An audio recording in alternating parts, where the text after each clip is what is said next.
इस चीज को समझने की कोशिश कीजिए। पिछले 2000 वर्षों में दुनिया जितनी नहीं बदली थी, उतना केवल पिछले 100 वर्षों में बदली है। और पिछले 100 वर्षों में जितनी दुनिया नहीं बदली थी, उतना केवल पिछले 30-35 सालों में बदली है। और जितना विकास और डेवलपमेंट पिछले 20 सालों में नहीं हुआ, उससे ज़्यादा, कहीं गुना ज़्यादा पिछले 6-7 सालों में हुआ है। तो ये इस तरह से विकास एक कंपाउंड हुआ है, इनसेन, एक बहुत ही भ्रमित कर देने के स्तर पे हुआ है। ये एक बाहर से आई है टेक्नोलॉजी में। और कल तक जो बिल्कुल नया दिखता था, आज बिल्कुल पुराना दिखता है। एक बाहर से आई है, जैसा मैं कह रहा हूँ।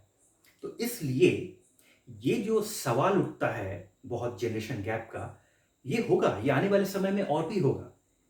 और इसके लिए हमें तैयार रहना पड़ेगा। तो ये जो प्रॉब्लम है दरअसल, उसका अगर हम मूल समाधान अगर हम देखने की दिशा में कोशिश करें, तो एक यही हो सकता है कि युवाओं की ऊर्जा, एनर्जी, और जो वरिष्ठ लोग हैं, उनका मार्गदर्शन। और कोई रास्ता नहीं है जब तक ये दोनों ना आए। जैसे किसी स्पोर्ट्स टीम में होता है, सीनियर्स होते हैं, उनका एक्सपीरियंस, और फिर जो यंग ब्लड्स होते हैं फुटबॉल में, क्रिकेट में, कहीं भी, तो उनका एजिलिटी, उनका एक एथलेटिक स्किल्स डेफिनेटली उनका ज़्यादा होता है। लेकिन जो सीनियर्स होते हैं, वो अपने एक्सपीरियंस से बताते हैं कि अलग अलग स्टेडियम्स में, पिच में ऐसे खेलना है, अलग सिचुएशंस में ऐसे खेलना है।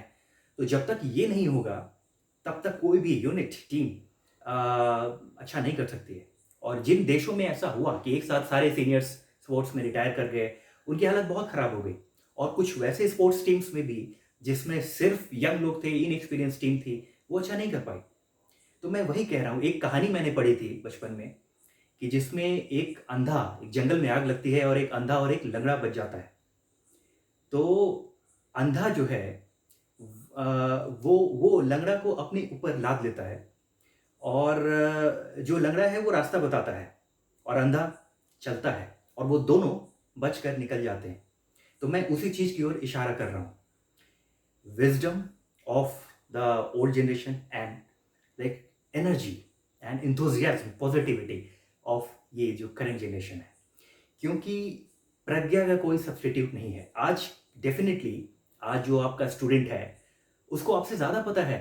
पुराने ज़माने में वो एक ऐसा दौर होता था, जब केवल ज्ञान के लिए, नॉलेज के लिए स्टूडेंट को अपने टीचर पे ही डिपेंड होना पड़ता था। ऑब्वियसली एक जो बेटे को बाप पे ही डिपेंडेंट होना पड़ता था। लेकिन आज दरअसल बात ये है कि नॉलेज की एक एक इन्फॉर्मेशन ओवरलोड की बात होती है। एक बहुत एक बाहर से आई है। तो आज नॉलेज पे वो डिपेंडेंस नहीं है, और इस वजह से क्लैश भी होता है। आपने अगर किसी सब्जेक्ट में कोई ने पढ़ाई की है, आप अगर मास्टर्स या पीएचडी भी हैं, तो आपने अगर 30 साल पहले की है, तो आज वो काम नहीं करेगा। आज बिल्कुल ही मॉडल बिल्कुल चेंज हो चुका है। तो इसलिए नॉलेज का वो डिपेंडेंसी नहीं है। लेकिन क्या कमी है फिर? प्रज्ञा, विज़डम, उसका कोई सब्स्टिट्यूट नहीं होता है। तो ये इस जनरेशन का विज़डम, प्रज्ञा जिसे मैं कह रहा हूँ, और इस जनरेशन की ऊर्जा और नॉलेज, इन्फॉर्मेशन, इन दोनों के मिक्सचर से ही जिस तरह से कोई एक स्पोर्ट्स टीम जीतती है, उसी तरह से जनरेशन्स को भी, करंट जनरेशन को आगे बढ़ना पड़ेगा। तभी ये जो एक टसल है जनरेशन गैप का, ये भी डिस्प्यूट कम होगा।